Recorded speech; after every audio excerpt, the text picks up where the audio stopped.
જય માતાજી મિત્રો અને જય વિહોતમાં। તો ફરીથી આપણા એક નવા બ્લોગમાં તમારા બધા મિત્રોનું હાર્દિક સ્વાગત કરું છું। મિત્રો તો આજે હું તમારા માટે એવો જબરજસ્ત વિડીયો લઈને આવી છું, એવો નુસ્ખો લઈને આવી છું કે માત્ર તમે એને એક જ વાર ઇસ્તેમાલ કરશો ને તો તમે પાર્લરમાં જવાનું ભૂલી જશો અને આડોશી પાડોશી તમને પૂછવા આવશે કે કઈ ટ્યુબ લગાવી, કઈ પાર્લર કરાય, કઈ મેકઅપ કરાય।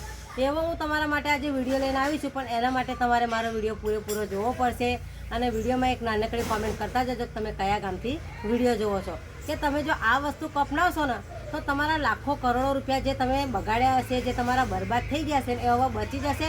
અને કે તમે લગ્નમાં કે પાર્ટીમાં જાઓ એ પહેલાં તમે પાર્લરમાં જઈને મેકઅપ કરાવી દેવશો અને તમે ફેસ વોશ કરાવશો, મોઢું ધોવડાવી દો છો, પણ હવે તમારે પાર્ટીમાં લગ્નમાં જવું હોય તો તમારે આટલો જ જે હું ઉપયોગ બતાવું છું, જે હું તમારા માટે રેમેડી લઈને આવી છે ને, જો તમે એટલું કરીને જશો ને તો પાર્ટીમાં પણ તમારે બધા પૂછવા મળશે કે કઈ તું પાર્લરમાં જઈને કઈ ત્યાં ફેસ વોશ કરાવ્યું। તો તમારે એના માટે મારો વિડીયો પૂરેપૂરો જોવો પડશે। વિડીયોમાં તમે બન્યા રહેજો। તો હું આજે તમને બતાવું છું કે મોઢા પર તમને ખીલ થયા હોય એ પણ મટી જશે, જે મોઢા પર તમને કાળા ડાઘ થતા હોય।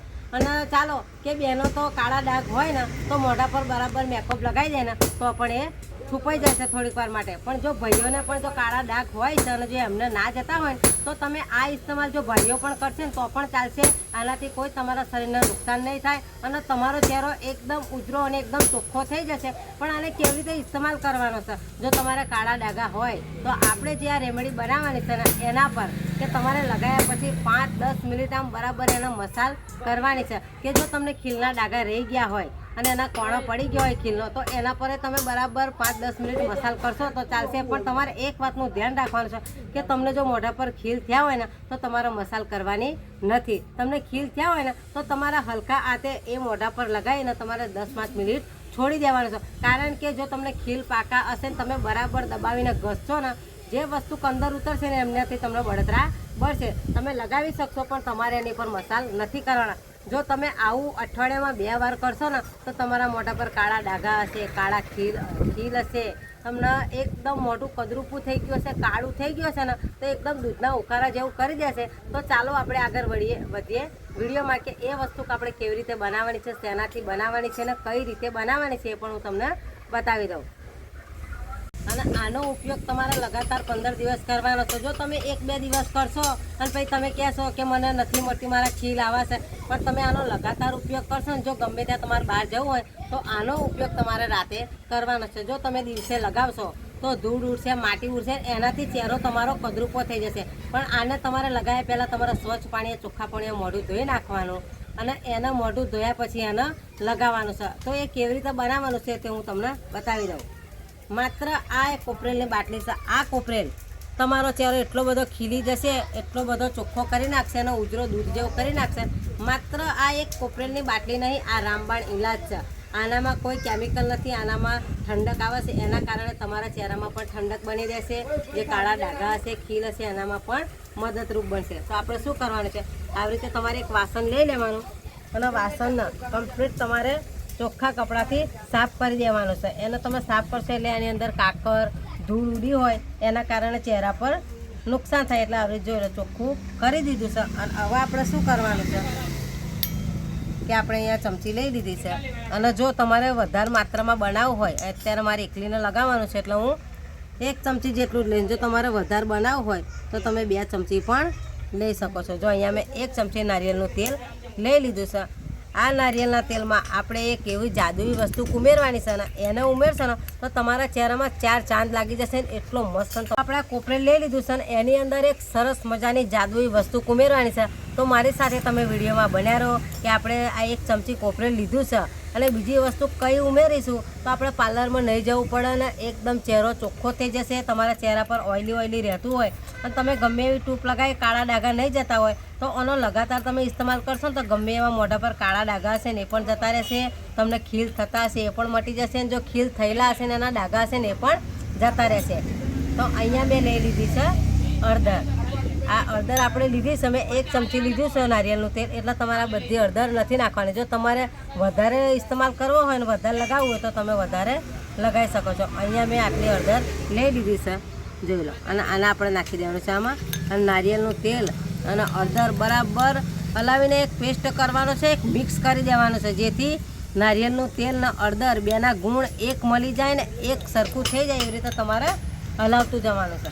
તો આવી રીતે તમારા ચમચીની મદદથી 5-10 મિનિટ હલાવવાનું છે. એટલે નારિયેળનું તેલ ને હળદર મિક્સ થઈ જાય એટલે આપણા ચહેરા પર જે એ બેના ગુણકાર લાગશે ને જેવું ગુણવાળું થઈ જશે ને એનો લેપ બનાવીશું એટલે મોઢા પર એકદમ નિખાર આવી જશે. એટલે આપણે એને હલાવતું રહેવાનું છે.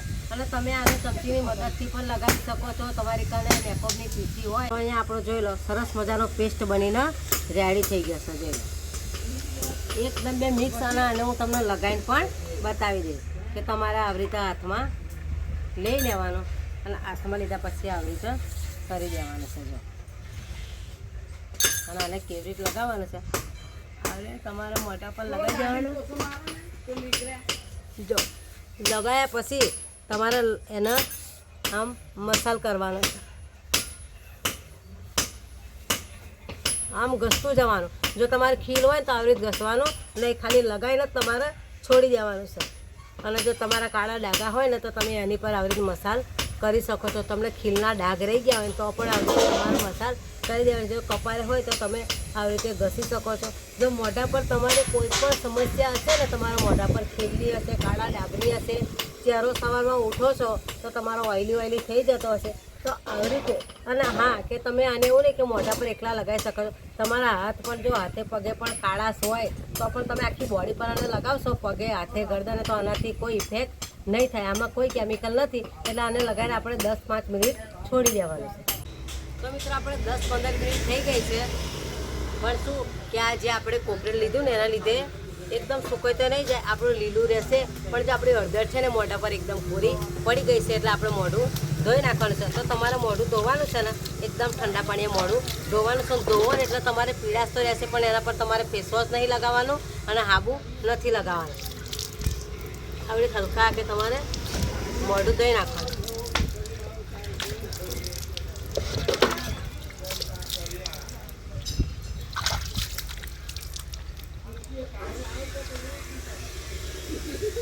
એકદમ લીસો ચહેરો થઈ ગયો છે, એકદમ ચોખ્ખો. આને હું તમને નુછીને પણ બતાવી દઉં. તો આપણે ચોખ્ખું કાપડ લઈ લીધું. તમારે શું કરવાનું છે આવી રીતે નૂછવાનું છે. મોઢા પર કપડો ઘસવાનો નથી. રૂમાલ હોય તો તમારી પાસે કોઈ પણ કપડું હોય ને તો આવી રીતે તમારે નૂછી નાખવાનું છે.